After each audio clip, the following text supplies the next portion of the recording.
여기가 이러닝이 있었고요. 원격 교육이 있었습니다. 그리고 온라인 학습이 또 등장했습니다. 온라인 학습은 이러닝이랑 거의 동일한 개념이라고 이해를 하시면 되겠습니다. 근데 이러닝 같은 경우에는 원격은 원격인데 가끔 원격이 아닌 형태로 이루어진 경우도 있기는 해요. 웹을 기반으로 해서. 근데 보통 온라인 학습이라고 하게 되면, 그러니까 그 교실에 앉아서 같이 이러닝 프로그램을 쓰기도 하는 거예요. 그럴 가능성도 없지 않아 있어요. 근데 온라인 학습이라고 하게 되면 보통은 원격 교육의 한 유형으로 가서 좀 떨어져 있는 상황을 상정을 한다. 근데 온라인이란 말이 나오는 것처럼 그 인터넷을 매개로 한 거. 근데 실제로 이 두 가지는 거의 같은 개념으로 보시면 돼요. 이러닝이나 온라인 학습이다. 그러니까 여기가 워낙 새로 만들어진 개념들이 혼재하는 부분이다 보니까 뭐랑 뭐는 그럼 결국 같은 건가요? 다른 건가요? 이런 고민들을 하게 되는데 이러닝이나 온라인 학습 이 정도는 실제로 거의 유사한 개념으로 동일한 개념으로 이해를 해주셔도 괜찮겠습니다. 그래서 우리가 이러닝 같은 경우에는 좀 전에 구체적으로 실현하는 방법으로서 블렌디드 러닝이라든지 그다음에 플립드 러닝이라든지 이러닝에 있어서의 상호작용 유형이라든지 이런 부분들을 확인을 했고 이제 온라인 학습이라고 해당 부분을 보시는 분들은 거기에 좀 추가적으로 이것저것 제시를 해주고 있어요. 근데 여기가 좀 또 나올 만한 포인트들이 좀 있어서 같이 확인하겠습니다. 자, 개념 보시면 자, 1번 온라인 학습은 원격 교육의 한 유형이다 포함되어 있다. 그래서 온라인 수업이나 온라인 강좌, 온라인 교육이란 말로 쓰기도 한다. 근데 결국 인터넷을 매개로 원격 학습을 하고 있으면 이것을 온라인 학습이다라고 부른다는 것입니다. 자, 그 다음에 우리가 신경 써서 봐야 하는 건 2번 온라인 학습의 형태. 여기가 중요합니다. 자, 온라인 학습의 종류는 비실시간과 실시간 두 가지로 나눌 수 있습니다. 자, 여기를 특히 좀 신경 써서 보실 필요가 있는 게 이전에 이러닝의 상호작용형 써봐라는 문제가 나왔을 때 되게 많은 선생님들이 실시간 상호작용, 비실시간 상호작용이라는 답을 쓰신 경우도 좀 있었어요. 근데 이거는 상호작용이 아니라 그냥 온라인 학습이 진행되는 한 종류, 유형, 형태라고 이해를 하실 수 있습니다. 자, 비실시간 온라인 학습, 콘텐츠 활용 중심의 수업을 뜻합니다. 과제, 수행 중심으로 수업이 이루어지게 됩니다. 이거는 어떤 형태냐면 비실시간 이건 잘렸어요. 요거는 잘못 설명되어 있는 거죠. 화면에 오류가 있는 거죠. 제가 자료 수정하면서 이걸 살려놓고 나와 있는 거 죄송합니다. 그래서 비실시간 갑자기 그랬더니 저기를 읽고 계시는군요. 잘 보고 계시지 않으셨는데 신경 쓰지 마시고요. 비실시간 온라인 학습은 아까도 잠깐 말씀드렸던 것처럼 웹 기반 학습 있죠. 웹 기반 학습에서 선생님이 강의하거나 이런 형태라기보다는 그냥 콘텐츠가 있을 때 실시간으로 이루어지지 않은 상태에서 내가 편할 때 그 강의 자료를 볼 수 있는 형태. 이게 인강일 수도 있고 인터넷 강의를 보는 경우들도 있고 그냥 잘 만들어진 웹 기반 프로그램을 통해서 내가 필요할 때 하게 되는 학습을 비실시간 온라인 학습이 되겠습니다. 자, 중요한 거 장단점 확인입니다. 장점은 자율성이 높아요. 이게 가장 큽니다. 체크. 내가 원하는 시간, 장소에서 동영상 강의를 보거나 과제를 수행할 수 있습니다. 그러니까 자율성이 가장 높은 거예요. 내가 원할 때, 원하는 만큼 학습할 수 있으니까. 그러나 다음 페이지 단점 보시면 자기주도 학습 능력이 부족한 학습자에게는 교수자와의 상호작용이 실시간으로 이루어지지 않기 때문에 학습 효과가 제한된다. 낮은 효과 나타날 수 있다. 그리고 애초에 학습을 안 해버릴 수도 있죠. 시작 자체를 안 해도 누구도 옆에서 뭐라고 하지 않기 때문에 적극적으로 참여를 하지 않을 수도 있습니다. 그와 다른 거 실시간 온라인 학습 보겠습니다. 실시간 쌍방향 중심 수업입니다. 이거는 선생님들 줌 생각하시면 됩니다. 줌. 그래서 같은 시간대, 공간은 떨어져 있지만 같은 시간대에 온라인 활동을 통해서 그 인터넷을 기반으로 해서 함께 활동하는 것이 실시간 온라인 학습입니다. 장점, 즉각적인 상호작용이 거의 차이 없이 이루어질 수 있습니다. 교실 수업과 비교해서 봤을 때. 그러나 단점이 시간적 제약이 있는 거예요. 그 시간에 반드시 접속을 해야 되기 때문에. 두 개 어떻게 다른지 아시겠죠? 그래서 이거는 물어보기 괜찮을 것 같아요. 그래서 비실시간, 실시간 개념 알아두시고 각각 장단점. 그 다음에 중요한 건 또 계속 중요하다고 말씀드리는데 온라인에서, 여긴 되게 중요해요. 온라인 학습에서 실시간, 비실시간 구분하는 거 하고 그러면 각각의 수업이 이런 특징이 있으니까 어떨 때 쓰는 게 좋을까라는 얘기를 할 수 있습니다. 자, 그래서 3번 적합한 유형.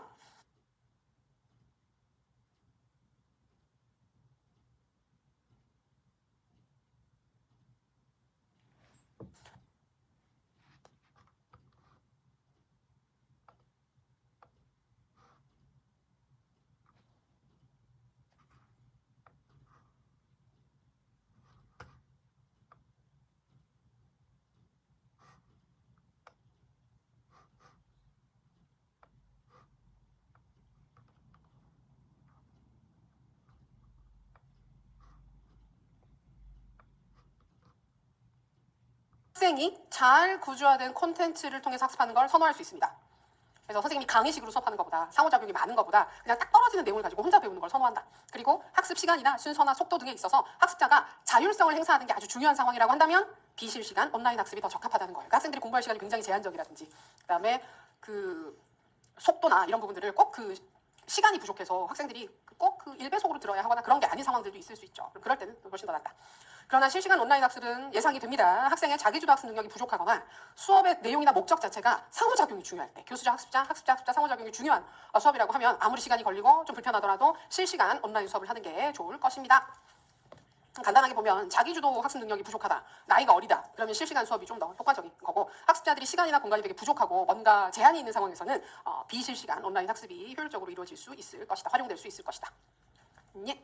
이 부분은 기억해 주시고요. 자, 그 다음에 3번 온라인 학습을 위한 구체적인 수업 방법이라고 해서 탐구 공동체 모형이라고 하는 이름이 복잡해 보이고 어려워 보이지만 실상은 3가지 실제감을 이해하시면 되는 파트가 등장을 합니다. 자, 이 부분은 출제 가능성이 저는 있다고 봅니다. 예전에 그 이러닝에서의 상호작용형 3가지 쓰라고 물어봤던 선생님한테 문제를 내라 그러면 아마 이쪽 부분을 낼 가능성이 있어요. 그러니까 스타일 자체가 되게 비슷한 형태예요. 그리고 이거는 우리가 온라인 수업에 경험이 있다면 다들 경험해 봤을 만한 이벤트예요. 그리고 그 느낌이 있어요. 그래서 여기는 좀 중요하게 보시면 좋겠습니다.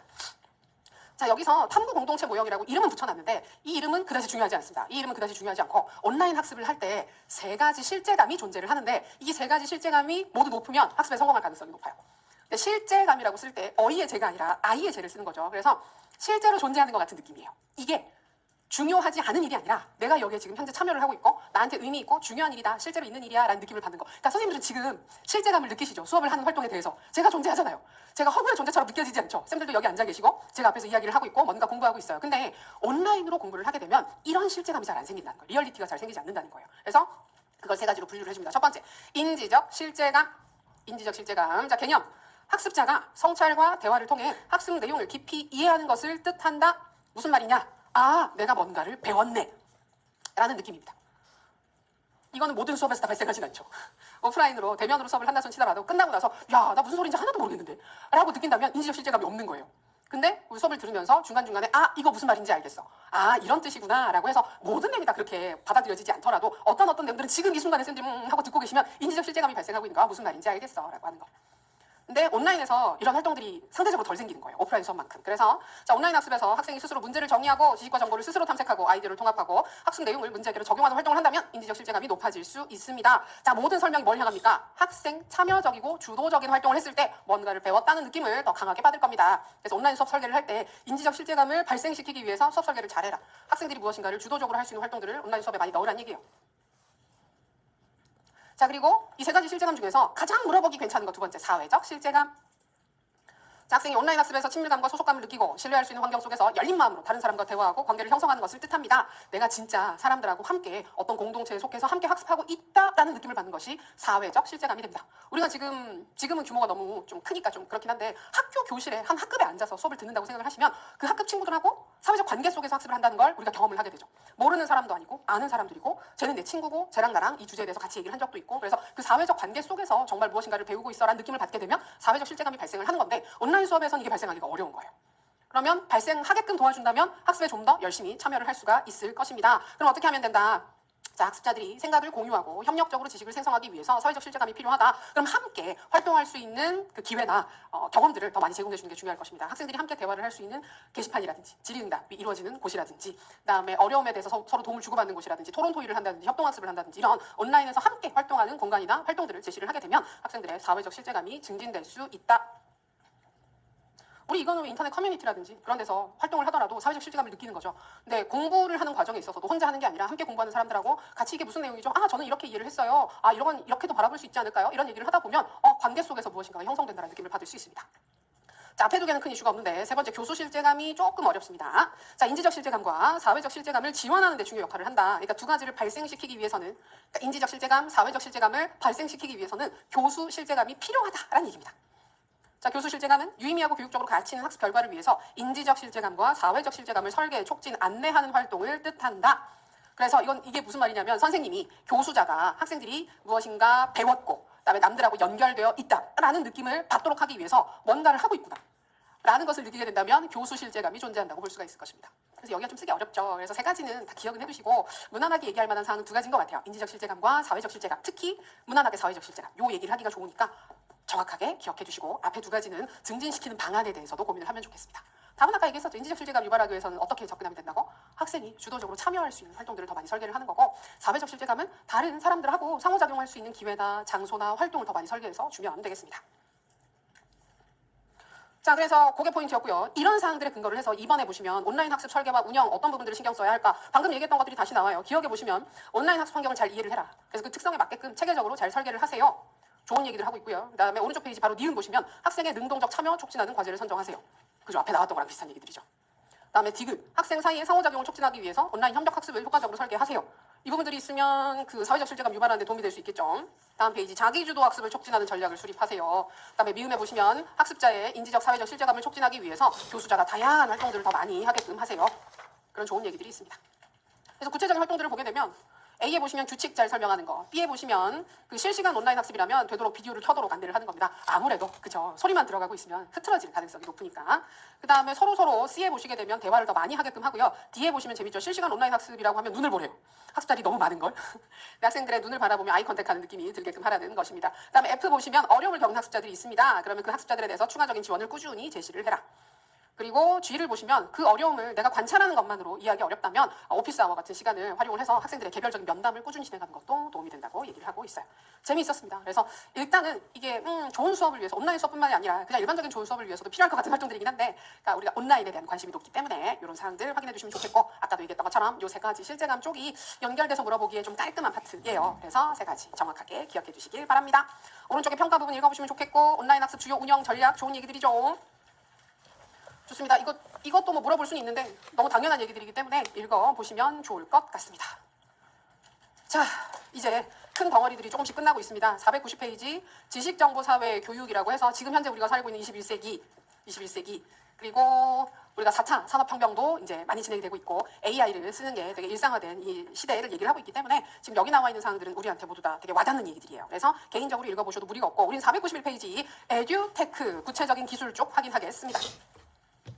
에듀테크는 슬쩍 한번 나왔어요. 그래서 교육적으로 활용할 만한 기술들, 뭐 상호작용을 유발하기 위한 기술들 써봐라라는 식으로 해서 물어봤는데, 이 에듀테크는 말이 에듀테크지, 그러니까 교육적인 목적을 위해서 그 기술을 쓰면 전부 다 에듀테크입니다. 그래서 이러닝도 에듀테크고, 뭐 스마트 러닝도 에듀테크가 되고, AI 인공지능 전부 다 에듀테크예요. 그래서 굉장히 범주가 넓습니다. 그래서 여기에 보면 주요 에듀테크 기술들이 순차적으로 교재에 나와 있어요. 그래서 이거는 선생님들이 특정한 걸 뭘 써라는 문제를 만날 것 같지는 않고, 대신에 여기에 있는 내용들을 알고 계신 상태에서 어떤 조건에 맞게끔 이 에듀테크 기술을 활용하는 답안을 쓰실 가능성이 있어요. 그래서 각각의 개념이 무엇인지를 짚고 넘어가면 문제가 없겠습니다. 자, 1번 개인 단말기 활용 BYOD라고 해서 너의 디바이스를 가지고 와라. 그래서 이건 회사에서 먼저 썼던 개념이라고 하긴 하던데, 학교 상황에서도 이건 약간 디지털 교과서하고 맞아 떨어지는 개념이에요. 각자 학생 하나하나가 자신의 디바이스를 가지고 집에서도 그걸로 학습을 하고 학교에서도 그걸 학습하는 상황이라고 보시면 돼요. 그래서 그 기억에 두 번째 줄, 각 개인 소유의 단말기를 이용해서 수행을 한다. 그럼 학생들도 학교에서, 집에서 개인 소유의 그 디지털 디바이스를 활용해서 학습을 하는 거. 그래서 스마트 학습기가 지금 다 보급은 되어 있었죠. 디지털 교과서 이전 이미 보급되어 있었는데 그걸 학교에서도 쓰고 집에 가서도 쓰고 한다는 개념으로 이해하시면 되겠습니다. 근데 지금 한동안 그걸 많이 쓰게 하다가 이제 올해부터인가 교육적 목적에 아예 쓰지 못하게, 그러니까 교육적 목적도 아니고 아예 못 쓰게 하는데 일부 교육적 목적으로 활용할 수 있게끔 해준다, 이런 식으로 정책이 바뀌었죠. 근데 그게 그렇게 돼버리면 디지털 교과서는 아예 쓸 수 없는 환경이 되는 거예요. 그래서 이게 정말 앞뒤가 안 맞는 이야기들이 동시에 진행되고 있는 상황이라서 개인 단말기 활용은 개념 알아두시면 좋겠습니다. 근데 개인 단말기 쓰면 뭐가 좋을까요? 학습의 지속성이 보장될 수 있겠죠. 그리고 자기 주도적인 활동을 하는데 좀 더 효과적으로 학습을 지원할 수 있고 진행이 될 수 있을 겁니다. 집에서 쓰는 학습 기기하고 학교에서 쓰는 기기가 달라서 동기화도 안 돼 있고, 그러면 그걸 매번 메일로 보내놓든지 뭐 그 메신저로 보내놨다가 아니면 USB를 들고 다니면서 이상하잖아요. 근데 어차피 교육용으로 쓴다 그러면 내가 고유하게 가지고 있는 학습 기기를 가지고 지속적으로 학습하는 게 효과적이다. 자, 다음 페이지. 메이커스페이스 이어지는 3D 프린팅 같이 묶어서 이해해 주시면 되겠습니다. 왜? 메이커스페이스에서 주로 3D 프린터를 많이 쓰고 있기 때문에. 자, 메이커스페이스 개념, 지역사회나 교육기관에 위치한 공동 작업 공간을 뜻하게 됩니다. 그래서 학교마다 있으면 좋은데 이게 너무 비싼 거예요. 그 기기들이 너무 비싸서 모든 학교들에 만들어주기가 좀 어렵습니다. 그래서 한 학교에 있으면 그 지역에 있는 학생들이 다 거기 와서 같이 활동을 한다든지, 학교에 없고 지역사회에 있는 경우들도 있어요. 그럼 그 인근 지역의 아이들이 다 같이 가서 활동을 하는 거. 근데 요거는 니은, 어떤 점이 좋으냐. 자, 첫 번째 줄 오른쪽, 그 교육 상황에서 메이커 스페이스를 쓰게 되면 실제적 작업을 통해서 문제 해결 과정을 경험할 수도 있고요. 당연하지만 창의적이고 비판적인 사고 경험도 하게 되고요. 인내, 회복력의 훈련, 이거 좋습니다. 회복력. 그러니까 실패와, 적절한 수준의 실패와 좌절을 경험하게 되고 그걸 극복하는 경험을 하게 된다. 그 점에서는 메이커 스페이스 가치 있게 보고 있습니다. 그리고 대부분 3D 프린터를 많이 가져다 둬요. 이게 비용도, 그러니까 기기 자체도 비싸고 들어가는 재료들도 되게 고가이기 때문에 이게 가치는 있는데 쓰기가 어렵잖아요. 그래서 그걸 특정 지역에 만들어 놓고 아이들이 활동을 함께 하게끔 하는 것이 3D 프린팅, 3D 프린터. 그 개념으로 이해해 두시면 되겠습니다. 자, 그 다음에 4번, 5번, 6번. 이것도 이어지는 개념이고 연계되는 개념이라서 이렇게 학습 분석 테크놀로지, 인공지능, 적응적 학습 테크놀로지, 요 세 가지 개념이 공부를 하다 보면 똑같은 거 아니야? 뭐가 어떻게 다르지? 라는 생각이 들어요. 그러니까 실제로 저는 이 세 가지를 묶어서 한 덩어리로 봐도 크게 무리는 없을 것 같아요. 그래서 이거를 말을 바꾸면 인공지능을 활용 학습 테크놀로지나 적응적 학습 테크놀로지. 너무 긴데. 학습 테크놀로지, 이 정도로 이해해 두셔도 괜찮을 것 같습니다. 근데 순서는 원래 어떻게 되는 거냐면 인공지능이 제일 먼저예요. 그 다음에 학습 분석을 해요. 그 다음에 적응적인 활동들을 제공해 주는 거예요. 순서는 인공지능 분석한다. 거기에 맞는 활동들을 제시를 해준다. 이 순서로 이해를 해주시면 되겠습니다. 지금부터 순차적으로 인공지능부터 개념 보도록 하겠습니다. 자, 인공지능 5번 알고 계시죠? 인공지능입니다. 그래서 기계학습 알고리즘, 대량의 데이터에 기반해서 과업을 수행하고 의사결정을 내릴 수 있는 어떤 것을, 시스템을 뜻하게 됩니다. 그래서 이거는 스스로 생각하고 판단하는 어떤 지능, 인공적으로 만들어진 지능을 뜻합니다. 그래서 우리가 뭐 물어보면, 인공지능한테 물어보면 원하는 대답을 잘 만들어주기도 하고 거기에 대한 새로운 아이디어를 제안해주기도 하잖아요. 그런 것들이 인공지능이다. 근데 인공지능이 가지는 인간과의 가장 큰 차이는 얘네는 되게 많은 데이터베이스를 쉽게 검색하고 가지고 있는 상태이기 때문에 좀 더 포괄적인 정보들을 줄 수 있는 거죠. 그리고 빠르게 처리할 수 있습니다. 자, 이 특성을 이해했습니다. 그 다음에 4번 학습 분석 테크놀로지.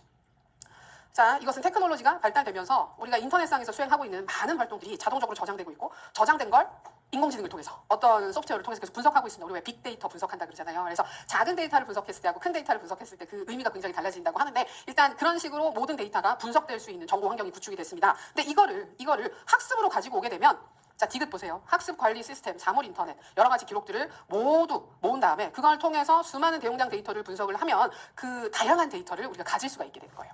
그래서 그 어떤 지금도 왜 빅데이터 분석이라고 해서 통계청에서도 하고 우리가 교육과정평가원이라든지 교육부라든지 이런 데서도 통계 분석을 계속 하고 있거든요. 계속 하고 있고 뭐 연초나 연말 되면 뭐 빅데이터 분석해가지고 요새 교육의 뭐 흐름은 어떻고 이런 걸 막 분석하는데 그런 분석하는 모든 활동들이 여기 있는 학습 분석 테크놀로지, 다양한 정보통신 기술을 활용한 학습 분석 테크놀로지를 통해서 교육과 학습자를 이해하는 거라고 생각하시면 되겠습니다. 그래서 예전에 비해서 우리는 학생들이 어디에 관심이 있는지를 학생들 연령대에 해당하는 아이들이 뭐 검색을 얼마나 많이 했는지 그러니까 구글 검색 트렌드라든지 이런 것들을 통해서도 쉽게 찾을 수 있고 뭐 수능 처리됐을 때 입시 시기가 됐을 때 뭐에 관심이 있고 이런 부분들을 다 확인할 수 있어요. 이런 식으로 데이터를 아주 많은 수의 데이터들을 분석하는 것을 학습 분석 테크놀로지라고 할 수 있을 것입니다.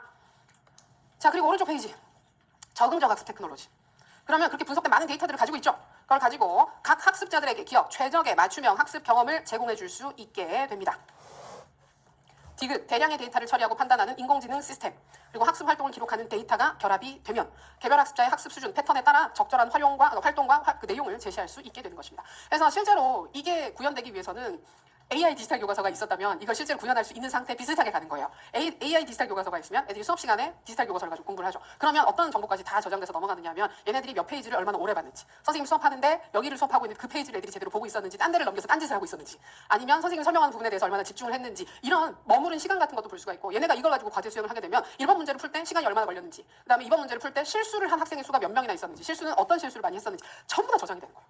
전부 다 저장이 되면 그걸 다 분석을 하게 되면 그 결과 보편적인 기준에 봤을 때 어떤 아이는 어떤 문제에서 남들하고 다른 실수를 했고, 다른 애들이 막 오래 머물렀던 문제에서 그다지 시간을 쓰지 않고 문제를 풀었지만 또 쉽게 풀었던 문제에서 고민을 많이 했다는 흔적이 보인다. 그리고 대부분의 아이들 같은 경우에는 문제를 풀 때 초반에 한 5분 정도는 풀었는데 5분이 넘어가는 시점부터는 계속 다른 데로 왔다 갔다 하면서 문제 푸는 시간이 점점 증진되더라. 이런 부분들까지 분석을 해서 거기에 맞춰서 5분이 지나면 잠깐 주의를 환기할 수 있는, 자 잠깐 다시 집중을 해볼까요? 다시 교재로 돌아옵시다. 이런 식의 활동들을 넣는다든지, 아니면 그 수준에 맞춰서 서로 다른 수준의 난이도의 추가 활동들을 제시를 해준다든지, 이런 것들이 가능해지게 되는 거예요. 그러니까 제가 너무 AI 디지털 교과서를 좋게 얘기를 하는 것 같긴 한데 어차피 안 된 거니까, 지금 되고 있지 않은 거니까 이상적인 형태로 보자면 이런 것들이 실제로 구현되는 모습이 되는 것입니다. 그래서 지향하는 방향이 이거였던 거예요.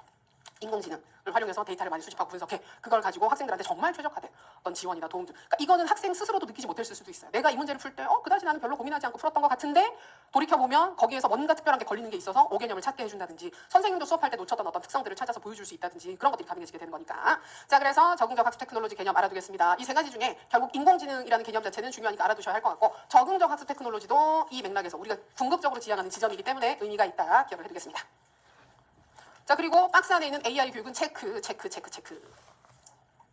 그래서 AI에 대한 관심이 너무 높죠. 그리고 뭐 이번 2차에서도 AI 쪽은 물어볼 가능성이 있어. 저번 2차에서도 물어봤을 것 같긴 한데 한동안은 계속 얘기를 할 것 같아요. 왜냐하면 얼마 전에도 작년 2학기 기말이었나? 그럴 때도 대학에서도 그 막 한 학급에 한 학년 애들이 전부 다 인공지능 활용해서 과제 수행하고 시험 문제 풀어가지고 전부 다 학점 안 나온 경우도 있었고, 또 어느 학교, 중학교였나 고등학교였나 수행평가하는데 학생들이 AI 써가지고 답 썼다고 그것 때문에 문제 되는 경우들도 있고, 계속 이런 문제들은 앞으로 늘었으면 늘었지 줄진 않거든요. 그래서 AI 자체와 관련되는 AI 교육에 대한 관심이 굉장히 높을 겁니다. 자, 그래서 자, AI 교육 1번, AI 교육의 개념 나옵니다. 중요합니다. 세 가지로 크게 구분되어 있습니다. 근데 이 부분은 자료마다 약간씩 달라요. 아직 도입 초반부라서. 근데 많이 보는 논문이나 이런 데서 일단 이 세 가지로 구분을 해놓고 있으니 요거는 기억해두겠습니다. 첫 번째, AI 이해 교육. 자, 이것은 AI 자체를 가르치는 겁니다. AI가 무엇인지, 어떤 식으로 작용하는지, 알고리즘이 무엇인지. AI를 잘 알면 AI가 사고하는 방식을 아니까 질문을 적합하게 할 수도 있을 것 같아요.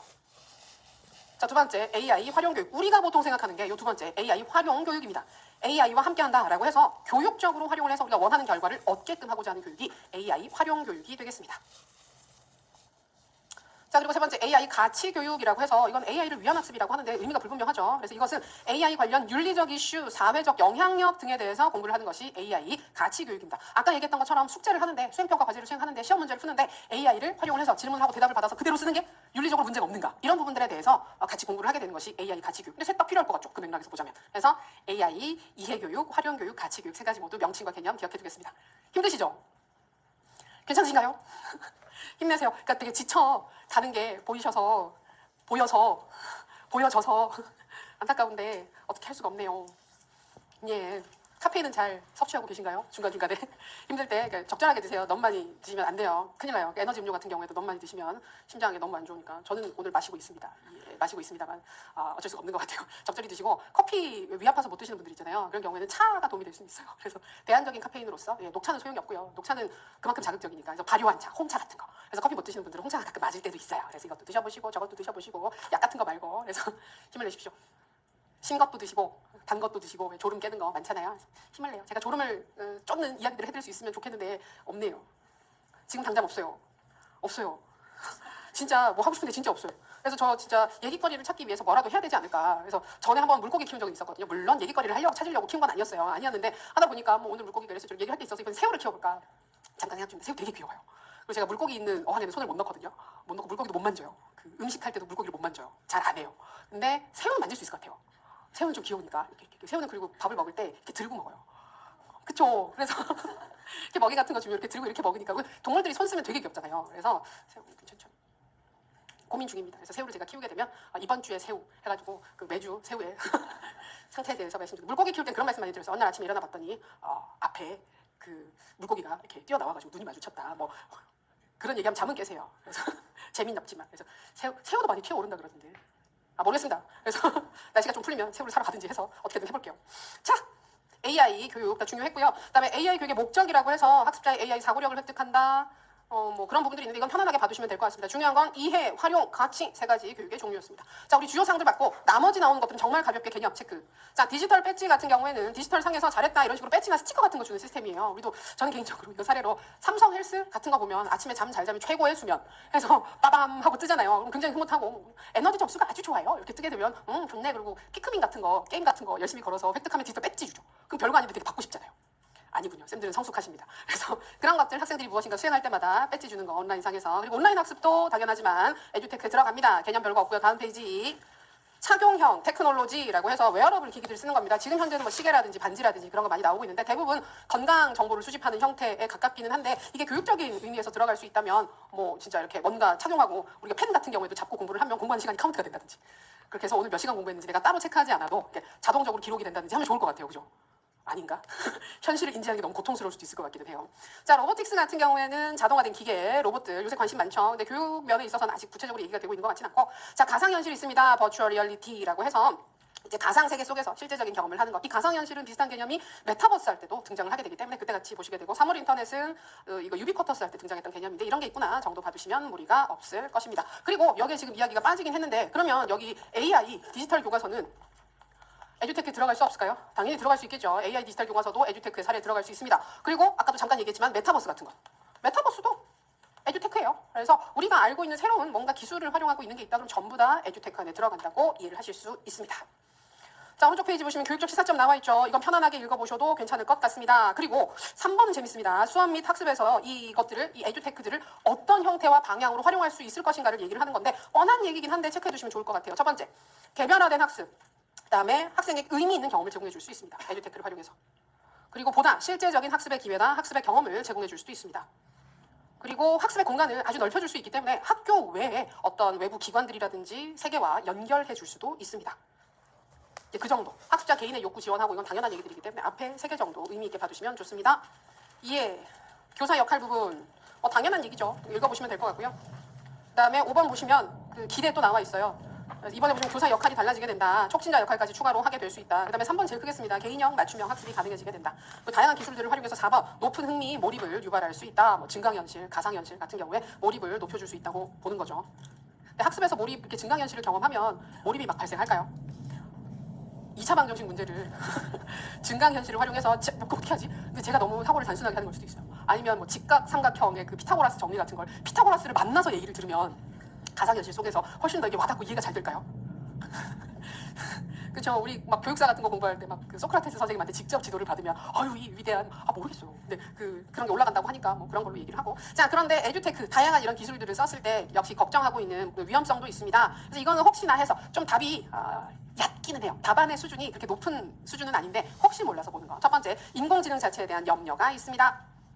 왜냐면 인공지능은 실제로 인간은 아니니까. 그래서 이런 이슈들은 왜 전 세계적으로 해외 토픽 같은데 막 나오는데 뭐 자살을 하게끔 옆에서 뭐 꼬드겼다든지 인공지능이 그런 얘기들도 있죠. 근데 잘 모르겠고. 근데 대신에 이제 인공지능 같은 경우에는 관련 문제가 생기더라도 그러니까 교육적인 판단을 해야 됐을 때 좀 잘못된 판단을 할 잘못된 판단을 할 가능성도 있고, 만약에 잘못된 판단을 했다고 하면 누구 책임인가? 책임의 소재가 불분명해지는 부분들도 없지 않아 있습니다. 그래서 인공지능 자체에 대한 우려가 있고요. 두 번째, 디지털 기기에 대한 중독 문제를 얘기를 하고 있습니다. 쌤들도 약간 손에서 핸드폰이나 이거 떨어지면 불안하세요? 약간 중독 상태가 있군요. 중독 상태가. 예, 요새 다 그런 것 같아요. 애들 보면 항상 중독 상태라서 저희 애는 보면 핸드폰도 아니고 큰 태블릿 있잖아요. 그걸 그렇게 계속 들고 다녀요. 바지에 계속 넣고 다녀요. 그러지 말고 그냥 들고 다니면 안 되겠느냐라고 해도 바지에 이렇게 넣고 다니고, 화장실 갈 때도 태블릿을 계속 들고 다녀가지고 요새 이해할 수 없습니다. 요즘 세대들. 자, 그 다음에 세 번째, 다양한 학습 설계에 대한 한계. 이건 별로 중요하지 않습니다. 그리고 사회적 반대 부분은 선호하지 않는 사람들이 분명히 존재해요. 그래서 사회적 합의에 이르기 위해서 여러 가지 노력들을 추가로 할 필요가 있을 것 같다. 그 정도입니다. 그래서 위험성 부분은 인공지능과 디지털 기기 중독 정도를 혹시나 하는 마음으로 봐주시면 괜찮을 것 같습니다. 박스 안에 있는 건 읽어보시면 되겠습니다. 자, 그 다음에 메타버스로 넘어갑니다. 메타버스는 가볍게 봅니다. 메타버스 가볍게. 메타버스가 한동안 인기가 엄청 있었어요. 교육부하고 캐리스라고 해서 교육정보미디어 그쪽에서 교육학술정보원 쪽에서 엄청 메타버스에 열을 올리고 공을 들였던 시기가 있었는데, 그때가 코로나 온고잉 때였어요. 그러니까 대면이 안 되는 상황이니까 대안적인 방식으로 메타버스 얘기들을 꽤 했었어요. 근데 이 중에서 일부는 약간 살아남아 있고 일부는 지금 상황에서는 조금 의미가 덜하지 않나라고 볼 수 있는 사항들도 있습니다. 근데 아까 말씀드렸던 것처럼 메타버스는 하나의 덩어리로서 에듀테크의 큰 축을 이룰 수가 있어요. 그래서 이 자체는 잘 이해해 주시면 되겠습니다. 자, 메타버스 개념, 현실을 넘어 구현된 가상의 세계를 뜻합니다. 그래서 현실이랑 되게 비슷한 가상의 세계가 있을 수도 있고 현실과는 되게 다른 가상의 세계가 존재할 수도 있습니다. 자, 그다음에 이번 메타버스 일반적 특징, 이건 가벼운 마음으로. 그 메타버스 세계 속에서 존재하는 나를 대신하는 아바타와 같은 캐릭터가 있고 현실과 그 가상의 세계가 이어져 있는 연속성, 이런 것들이 있어요. 그럼 실제감도 느껴지고. 그래서 이건 읽어보시면 크게 무리가 없고. 자, 이제 메타버스의 개념적 축이라고 해서 메타버스를 4가지 유형으로 구분해서 보는 게 일반적이긴 합니다. 그래서 이거는 조금 구체적인 사항이긴 한데 또 알아두시면 쌤들 답 쓰실 때, 활용해서 쓰실 때 이 라이프 로깅 같은 경우에는, 그다음에 그 증강현실 다네. 다 구체적인 그 에듀테크 기술로서 얘기하기 괜찮은 사항들이 있어요. 그래서 각각의 개념들 이해해 두도록 하겠습니다. 자, 메타버스는 크게 2가지 기준으로 분류가 됩니다. 증강이냐 시뮬레이션이냐라고 하는 하나의 축과 내부냐 외부냐라고 하는 하나의 축이 있습니다. 이거는 그 자체로 별로 중요하진 않아요. 우리한테 이걸 물어보진 않을 거예요. 그래서 증강한다라는 건 더 증폭시키는 거예요. 증폭시켜서 현실을 똑같이 모사하는 게 아니라 거기에 무엇인가 더 추가하게 되면 증강, 더 강화시켜주는 거. 근데 시뮬레이션은 그대로 똑같이 따라하는 걸 시뮬레이션이라고 해요. 그 다음에 내부, 외부를 보시면 내부는 어떤 대상의 내적인 부분에 관심이 있으면 내부에 관심이 있는 거고, 그 바깥에 관심이 있으면 그걸 둘러싸고 있는 세상에 관심이 있는 거예요.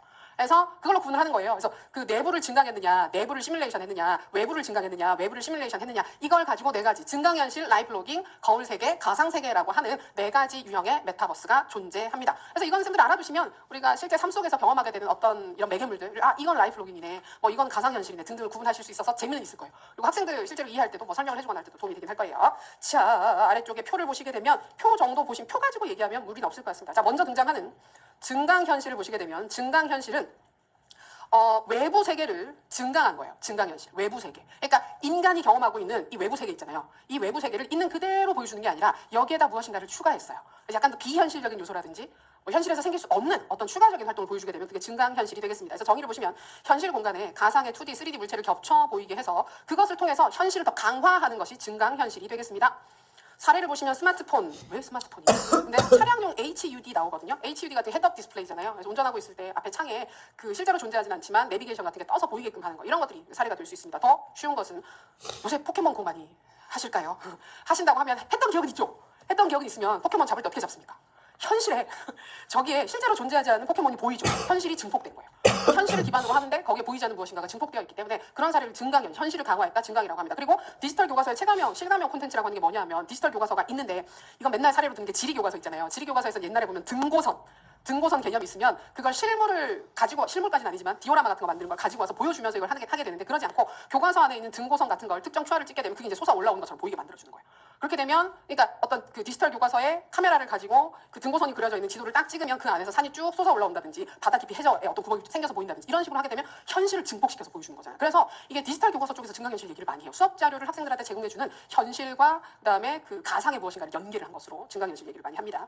자, 두 번째 라이프 로깅은 내부를 증강시킨 거예요. 그래서 보통은 사람의 내적인 부분들, 사람의 내적인 심리 상태라든지 어떤 생각 같은 것들을 내가 알고 있는 수준 이상으로 더 잘 보여주게 되는 게 라이프 로깅이 되겠습니다. 그래서 어떻게 하느냐? 사물, 사람에 대한 일상적인 경험 정보를 캡처, 저장, 공유하는 기술을 뜻한다. 그래서 결국은 그 기술을 활용을 해서 나와 관련된 정보들을 쭉 기록해서 그걸로 나를 더 잘 보여주는 것이 라이프 로깅이 되겠습니다. 웨어러블 기기들, 특히 워치 같은 거 있으면, 워치 같은 경우에 내가 별로 인식하지 않더라도 하루 종일 돌아다니면 오늘 몇 걸음 걸었는지, 몇 킬로 걸었는지 그런 이동 거리가 보여지기도 하고, 밤에 저는 그거 되게 좋아하거든요. 수면 체크하는 거 좋아하거든요. 해가지고 오늘은 렘 수면이, 맞아, 이때 이런 꿈을 꿨었지, 이런 식으로 생각을 하는데 그걸 특별히 인지를 하지 못하더라도 얘네가 더 보여주고 몇 시간 잤고 여기서 깊은 수면은 얼마고 이런 것들을 다 보여주게 되기 때문에 나를 더 잘 알게 되는 거예요. 그래서 나의 내적인 부분들을 증폭시켜주는 겁니다. 그래서 요 라이프 로깅은 사례를 보시게 되면 방금 얘기했던 것처럼 이런 워치들이 대표적이긴 한데 인스타그램이나 페이스북도 들어가 있죠.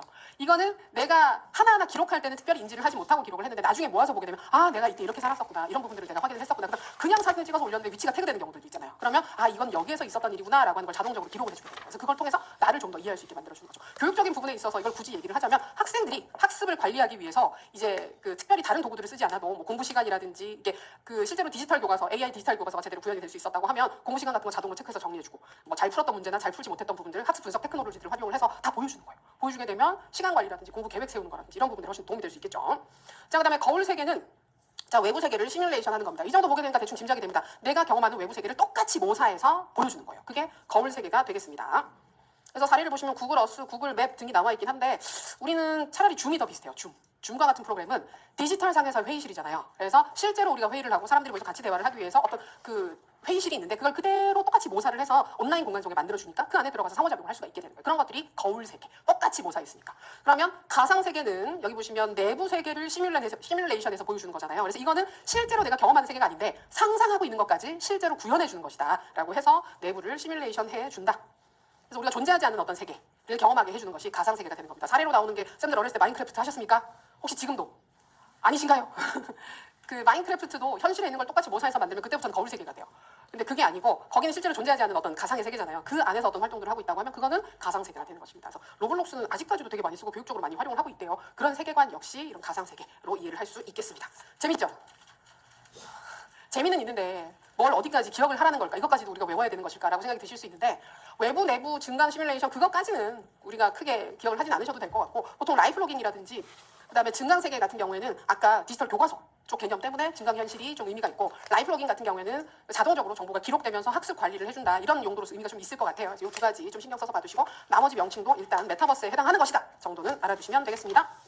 자, 500페이지 거기에 대한 설명 나와 있고요. 방금 얘기했던 사항들 다 그대로입니다. 자, 501페이지 보시면 메타버스 유형의 교육적 시사점이라고 해서 제가 말씀드렸던 사항들을 다시 한 번 더 정리해서 구체적인 사례 보여주고 있습니다. 그래서 여기 읽어보시면 재밌어요. 이렇게 구현이 되는구만. 그 다음에 가상세계 메타버스 특징 편안하게 봐두시고 넘어갑니다. 자, 메타버스 파트에서 우리가 나름 중요하게 보는 것 7번. 메타버스의 가능성 또는 장단점, 교육적 장단점이 있습니다. 자, 여기는 크게 네 가지 차원이 있죠.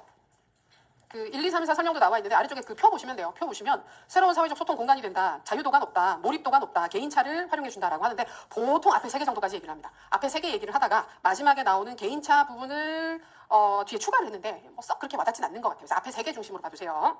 자, 메타버스는 이전에 없었던 새로운 사회적 소통의 공간을 만들어줬습니다. 쌤들도 가상의 공간에서 SNS 같은 데서 얼굴 본 적 없는 사람들하고 소통하는 경우들도 있죠. 맞아요. 그런 맥락에서 이걸 교육적으로 어떻게 긍정적으로 볼 수 있을까라고 하면 현실의 제약을 넘어서 사회적 연결이 가능해지게 된다는 거예요. 그래서 이거는 코로나 때를 예로 들자면 학교에서 만나지 못하지만 이런 SNS라든지 뭐 거울 세계라든지 가상 세계를 통해서 만날 수 있다. 그래서 한참 예전에 우리 코로나 때 학교 개강 못하고 할 때 이 그 가상 세계 속에서 온라인으로 입학식을 열었다, 온라인 졸업식 열었다 막 이런 거 많이 했었잖아요. 그래서 그런 개념들이 여기에 새로운 사회적 소통 공간의 장점이 되겠습니다. 근데 지금 같은 상황에서는 이게 의미가 없느냐 하면 공간의 제약을 넘어서 아주 먼 곳에 있는 학생들하고도 연결될 수 있고 소통할 수 있다. 그런 의미는 있죠. 그러나 그렇기 때문에 단점이 생기게 됩니다. 관계가 너무 가벼워질 위험이 있어요. 우리가 실제로 얼굴을 만나서 친밀한 인간적 관계를 형성하는 사람하고 관계를 끊는 거하고 온라인에서 얼굴을 모르는 상태에서 서로 이름도 모르는 상태에서 잠깐 이렇게 대화를 나눴던 사람하고 관계를 끊는 걸 생각해 보시면 훨씬 더 쉽게 끊을 수 있어요. 이런 관계들은 그냥 차단하면 끝이에요. 그래서 그렇게 되다 보니까 이 관계가 너무 가벼워지게 된다라는 걸 지적하기도 하고 그 과정에서 정보 유출이라든지 모르는 사람들한테 지나치게 개인적인 정보 그러니까 사람들이 약간 방심해서 아는 사람들한테 얘기 못하는 내용들을 모르는 사람이니까 해야지라고 해서 개인적인 얘기를 하게 되는 경우들도 있는데 사실 그거는 굉장히 위험한 일이기도 하죠. 그래서 그런 문제들을 얘기를 하고 있습니다. 그다음에 두 번째 자유도가 높다. 자유도가 굉장히 높습니다. 가상세계라든지 거울세계라든지 이런 데서 자유로운 활동들을 할 수 있어서 학생들이 창작의 경험을 많이 할 수 있어요. 좋아요. 근데 예측하지 못하는 위험들이 있기 때문에 범죄라든지 위험에 노출될 가능성도 높아지게 됩니다. 그다음에 이 가상화를 통해서 새로운 세상에 참여를 하는 것이기 때문에 몰입을 많이 유발할 수 있어요. 우리 처음에 그 SNS 같은 거 처음 하면 굉장히 몰입하죠. 처음에 막 재밌잖아요. 시도 때도 없이 보다가 어느 순간부터 안 보게 되잖아요. 그래서 몰입을 하게 되는데 그것 때문에 정체성 이슈가 발생할 수도 있습니다. 특히 어린아이들 같은 경우에 나라는 정체성이 확립되지 않은 상태에서 요새 막 그 SNS 저는 잘 하진 않는데 SNS에 보면 자기 사진 올릴 때도 되게 보정을 많이 해서 올리는 경우들이 있어요. 예를 들어서 그렇게 되면 실제로 나랑 좀 다르죠. 다르긴 한데 그 정체성이 진짜라고 생각할 수도 있어요. 지금 있는 내 모습이 가짜라고 생각할 수도 있는 거예요. 어린아이들 같은 경우에. 그러면 그런 부분들도 정체성 부분 이슈가 발생할 수 있어서 정체성 키워드 얘기를 할 수 있습니다. 그래서 몰입도는 그 정도 얘기해 주시면 되겠다. 개인차는 읽어보시면 될 것 같습니다. 예. 그래서 이 정도. 그래서 메타버스는 개념 이해하신 상태에서 유형에 이런 게 있었지 정도고 그다음에 그런 특성으로 인해서 발생하게 되는 장단점이 이런 것들이 있구나 정도. 그다음에 502페이지부터 나오는 활용 수업의 실제라고 하는 건 이런저런 방식으로 활용할 수 있다는 걸 좋게 보여주고 있어요. 당연한 얘기지만 오른쪽 페이지 보시면 메타버스를 통해서 강의할 수도 있고 체험할 수도 있고 다음 페이지 토론 토의를 메타버스 속에서 할 수도 있고 문제 해결을 하거나 창작할 수도 있다. 다양한 방식으로 메타버스를 활용할 수 있다는 아주 좋고 뻔한 얘기를 하고 있으니 그 정도 참고해 보시면 좋을 것 같습니다. 여기까지. 잠깐 쉬셨다가 구조도를 받으실 겁니다. 구조도를 받으시면 평가 구조화를 즐겁게 다음 시간에 이어서 하도록 할게요.